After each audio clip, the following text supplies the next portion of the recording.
प्रायद्वीपीय भारत के मध्य हिस्से से होकर इसकी कुछ सबसे प्राचीन नदियां बहती हैं। ये तो हिमालय से भी पहले की हैं। तब तो ये उपमहाद्वीप भी नहीं बना था। एक समुद्री तट से दूसरे तक बहते हुए ये अपनी गहरी निशानियां छोड़ती जाती हैं। ये है दक्षिण भारत की नदी गोदावरी। इसे लाखों लोग सम्मान देते हैं और असंख्य लोगों की जिंदगी और रोजी रोटी इस पर निर्भर है। इसे दक्षिण की गंगा कहा गया है, लेकिन सिर्फ ये नाम देने से ही इसके साथ न्याय नहीं होता, क्योंकि गोदावरी नदी भारतीय उपमहाद्वीप के सबसे विशाल नदी बेसिनों में से एक का निर्माण करती है, जिसका दायरा 3 लाख वर्ग किलोमीटर यानी हमारे देश के कुल भूभाग का लगभग 10% है। मगर केवल आकार और विस्तार ही इस नदी प्रणाली को असाधारण नहीं बनाता। भारत के प्रायद्वीपीय हिस्से में इस प्रणाली के होने से गोदावरी और इस क्षेत्र की अन्य नदियों को एक अनोखी पहचान मिली है। प्रायद्वीपीय भारत का आकार किसी त्रिभुज जैसा है। इसके एक ओर है अरब सागर तो दूसरी ओर बंगाल की खाड़ी। इसके पश्चिमी समुद्री किनारे पर पश्चिमी घाट मौजूद है। इसी जगह गोदावरी, कावेरी और कृष्णा जैसी बड़ी नदियों की शुरुआत होती है। ये दक्कन पठार के विशाल इलाकों में पश्चिम से पूर्व की ओर बहते हुए कई सहायक नदियों में बढ़ जाती है और फिर बंगाल की खाड़ी में समा जाती है। नर्मदा और तापी नाम की 2 नदियां विपरीत दिशा में पूर्व से पश्चिम की ओर बहती हैं। प्रायद्वीपीय नदियां अनोखी हैं और हिमालय से निकलने वाली अन्य नदियों से एकदम भिन्न हैं। ये ज्यादा चौड़ी हैं और ये तय घाटियों से ही होकर बहती हैं। ये 12मासी नहीं बल्कि मौसमी है। मॉनसून के मौसम में इनमें पानी बढ़ जाता है, जबकि बाकी महीनों में ये सूख जाती हैं। लेकिन ये उत्तर भारत की नदियों से अलग क्यों है? ये कितनी पुरानी है और ये अलग अलग दिशाओं में क्यों बहती हैं? इन सभी सवालों के जवाब इनके मूल से जुड़ी कहानी में छिपे हैं। प्रायद्वीपीय नदियों का जन्म पृथ्वी की विकास प्रक्रिया से जुड़े टर्शरी पीरियड में हुआ माना जाता है। यह अवधि 2 अरब 60 करोड़ साल से लेकर 6 करोड़ 60 लाख साल के बीच मानी जाती है। इस दौरान पृथ्वी में बड़े बड़े बदलाव हो रहे थे। बड़े बड़े भूभाग टूटकर छोटे हिस्सों में महासागरों में बह रहे थे। इन्हीं में गोंडवाना लैंड या भारतीय प्रायद्वीपीय भूखंड भी शामिल था, जो एक ओर मैडागास्कर से और दूसरी ओर अंटार्कटिका से टूटा था। जब ये गोंडवाना लैंड टूटा और भारत उत्तर की ओर बढ़ने लगा, तो इसमें कई बदलाव आए। पहला बदलाव ये था कि अंटार्कटिका से इसके अलग होने से हमारा पूर्वी तट बना। तो अगर तब नदियां रही होंगी तो वो आधी कट गई होंगी।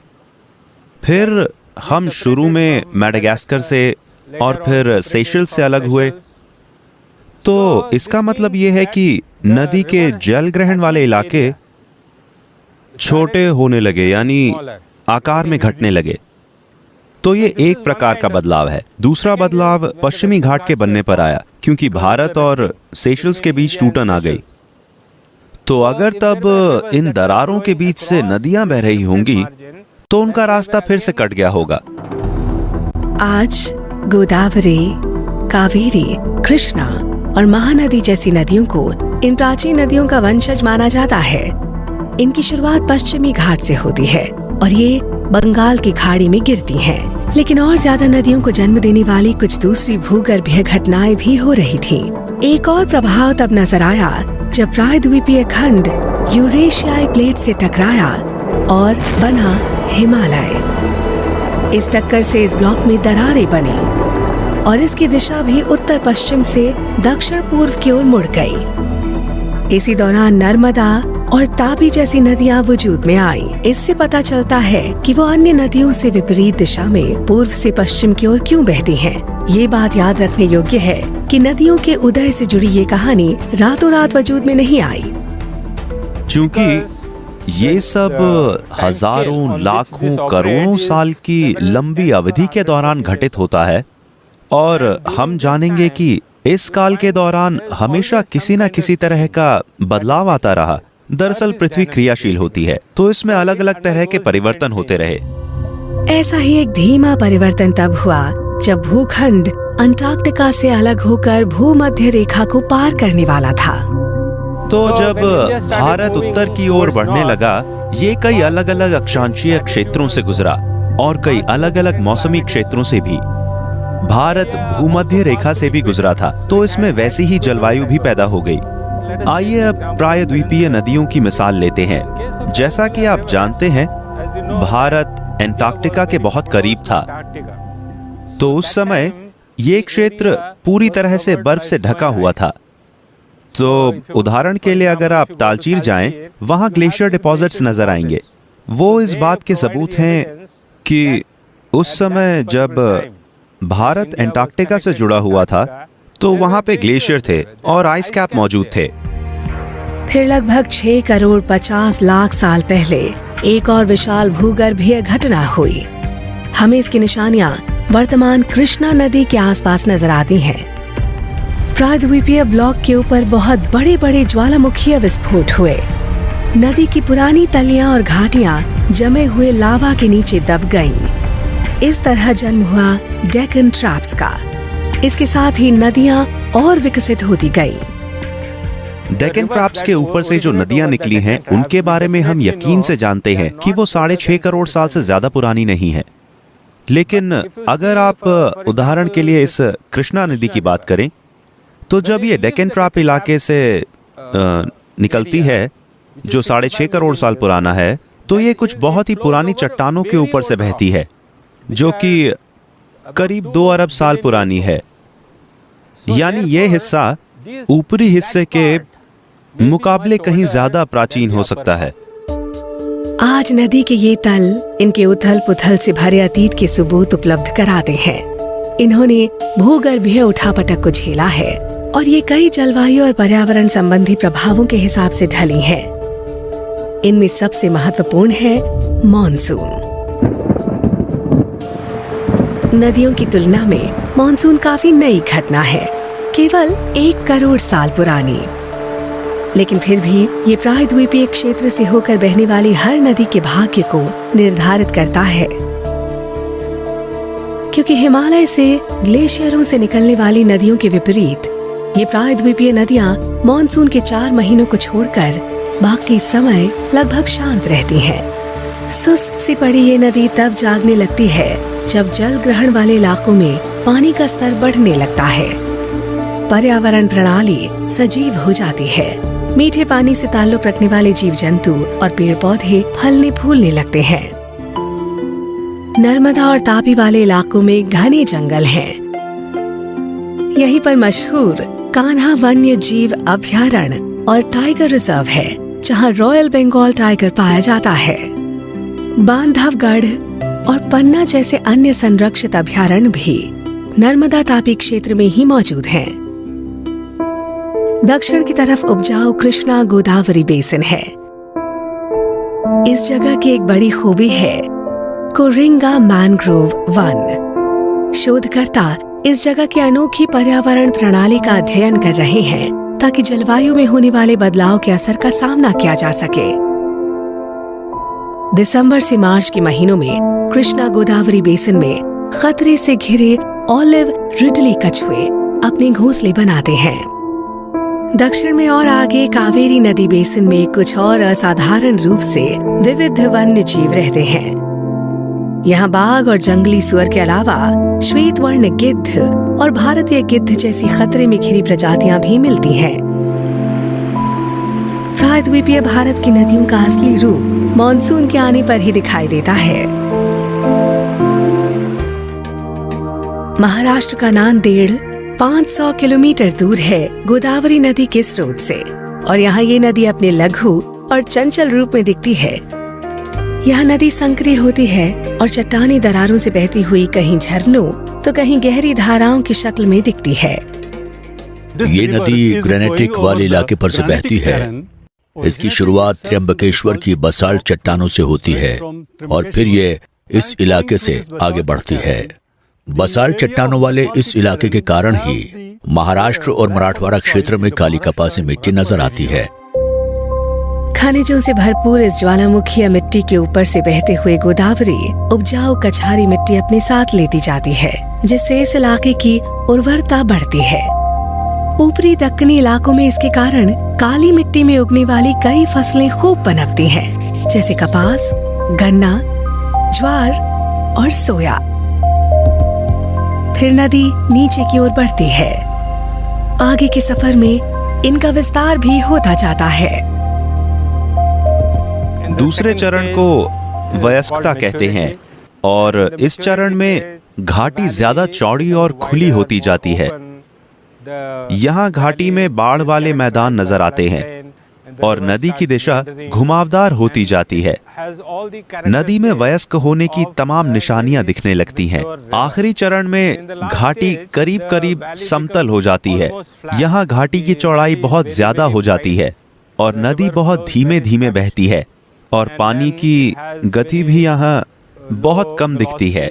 इससे मिट्टी का कटाव नहीं बल्कि जमाव ही होता जाता है। कृष्णा गोदावरी डेल्टा में नदी अपने सफर के अंतिम चरण में दिखती है। यहाँ पोषक तत्वों से भरपूर कछारी मिट्टी जमा है, जो इसे भारत के सबसे उपजाऊ इलाकों में से एक बनाती है। ये जगह खेती के लिए बेहतरीन है और इसे तो भारत का धान का कटोरा भी कहा जाता है। मॉनसून के कारण इस क्षेत्र की उत्पादकता को जबरदस्त बढ़वार मिलती है, लेकिन इस जगह का एक दुखद पहलू भी है, साइक्लोन यानी चक्रवाती तूफान। मॉनसून के मौसम में या वैसे कभी-कभी बंगाल की खाड़ी के ऊपर चक्रवात बनते हैं, जिनसे बहुत थोड़े समय में ही काफी नमी और मिट्टी का जमाव हो जाता है और इसी दौर में जबरदस्त बाढ़ें भी आती हैं।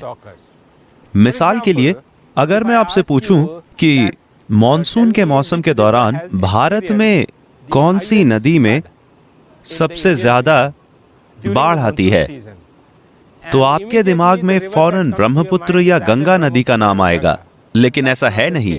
अगर आप इंस्ट्रूमेंटल रिकॉर्ड देखें तो इस जगह पर नदियों से निकलने वाले पानी को नापा गया है। तो भारतीय हिस्से में अब तक की सबसे बड़ी बाढ़ 1986 में गोदावरी नदी में दर्ज की गई थी। इससे निकलने वाले पानी का आंकड़ा लगभग 1 लाख क्यूबिक मीटर प्रति सेकंड था। क्या कोई तरीका है जिसे अपनाकर बाढ़ के इस पानी का फायदा उठाया जा सके? प्रकृति और प्रौद्योगिकी दोनों के हिसाब से उत्तर है हाँ। बाढ़ का स्तर बढ़ने पर पानी नदी की तली में मौजूद चट्टानों और दरारों में समा जाता है। इससे भूजल बढ़ता है। जब सूखे का मौसम आता है और नदी का तल खाली हो जाता है, तो इन दरारों से होकर ही भूजल ऊपर आता है। तो बाढ़ और भूजल के बीच के इस लेन देन के कारण ही पूरे साल नदी का पारिस्थितिकी तंत्र सेहतमंद बना रहता है। लेकिन पिछले 50 साल में भारत में खेती के लिए पानी की मांग बढ़ी है और बाढ़ के इस पानी को और कामों के लिए भी इस्तेमाल किया गया है। गोदावरी नदी तो इसकी सिर्फ एक मिसाल है। इस नदी बेसिन में सिंचाई की करीब 39 मध्यम से बड़ी परियोजनाएं हैं और इन सिंचाई परियोजनाओं ने सिर्फ खेती के नजरिए से ही इस इलाके को फायदा नहीं पहुंचाया है, बल्कि इसे पीने के पानी और अन्य जरूरतों को पूरा करने के सिलसिले में भी लाभ पहुंचाया है। इतना ही नहीं, प्रायद्वीपीय नदी बेसिनों से कुछ अन्य मूल्यवान संसाधन भी हासिल हुए हैं। इनमें से कुछ का निर्माण हजारों साल से होता रहा है। भारत की प्रायद्वीपीय नदियों को वर्तमान स्वरूप हासिल करने में करोड़ों साल लगे हैं। बदलाव की इस धीमी प्रक्रिया के दौरान कई पेचीदा भूगर्भीय घटनाएं पेश आईं, जैसे कि जगह बदलना, टेक्टोनिक प्लेटों की गतिविधियां, ज्वालामुखीय उथल-पुथल और ऐसी जटिल जैव रासायनिक प्रक्रियाएं जिनके कारण विशाल हाइड्रोकार्बन के भंडार बने। ये नदियां खेती, हरियाली और पानी का स्रोत हैं और इसीलिए स्तनधारी जीव इस विशेष इलाके में फंसे रह गए। जब ये स्तनधारी जीव तलछट में फंस गए और फिर फर्मेंटेशन यानी सड़न की प्रक्रिया के बाद उनसे तेल और प्राकृतिक गैस के भंडार बन गए। इस बात में कोई शक नहीं है कि इस इलाके में तेल और प्राकृतिक गैस मिलने की भरपूर संभावनाएं हैं। ये ऐसे ईंधन हैं जो भारत की रफ्तार बनाए हुए हैं, प्रगति और विकास के पहिए को चलाए हुए हैं। लेकिन ये हमेशा कायम नहीं रहेंगे। पूरी दुनिया में ही जीवाश्मीय ईंधन खत्म होने लगे हैं। तो ऐसे में प्रायद्वीपीय नदी बेसिन पिछले कुछ दशकों में ईंधन से जुड़े नए गंतव्य बन गए हैं। गोदावरी नदी में धारा में नीचे की ओर एक बहुत ही विशाल डेल्टा है। इसमें तेल और प्राकृतिक गैस के भंडारों के साथ साथ खनिजों के भंडार भी मिल सकते हैं। साथ ही ये नदी बेसिन कोयला यहाँ तक कि पेट्रोलियम का भी एक समृद्ध स्रोत हो सकता है। 1983 में भारत में प्राकृतिक गैस के पहले भंडार कृष्णा गोदावरी बेसिन में मिले थे।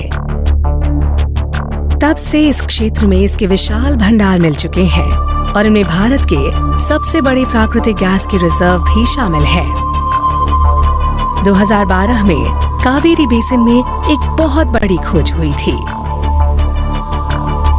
यहाँ पेट्रोलियम, तेल और प्राकृतिक गैस के 3 भंडार मिले थे।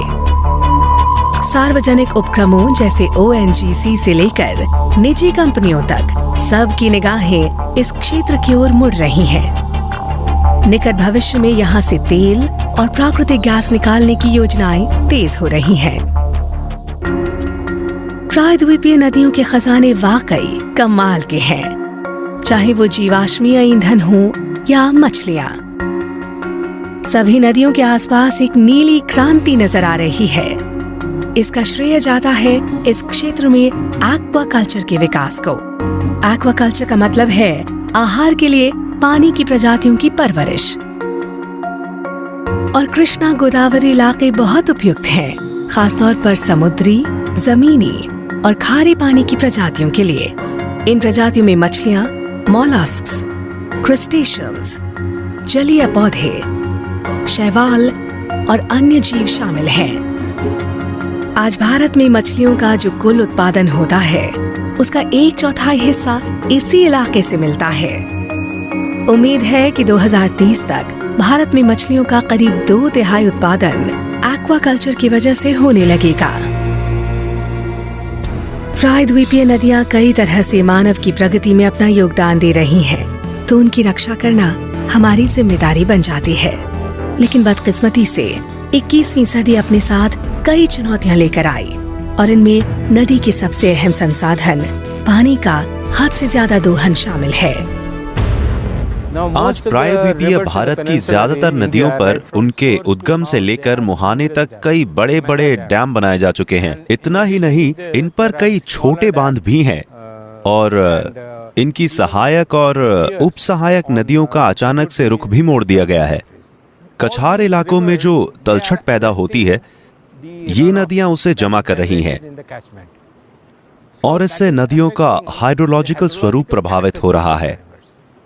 तो इसमें मेरा मानना है कि आज से 50 साल पहले ये नदियां जिस रूप में थीं, अब उनका रूप बिल्कुल बदल चुका है। आज नदियों का स्वरूप बहुत तेजी से बदल रहा है और ये ठीक नहीं है। शायद जलवायु परिवर्तन की वजह से तो इनके अस्तित्व के लिए ही खतरा पैदा हो गया है। वर्तमान दौर में प्राकृतिक जगत के लिए एक बहुत बड़ा खतरा है जलवायु परिवर्तन और हद से ज्यादा आबादी। प्रायद्वीपीय नदियां भी इससे मुक्त नहीं। नदियों में प्रदूषण बेहिसाब बढ़ रहा है।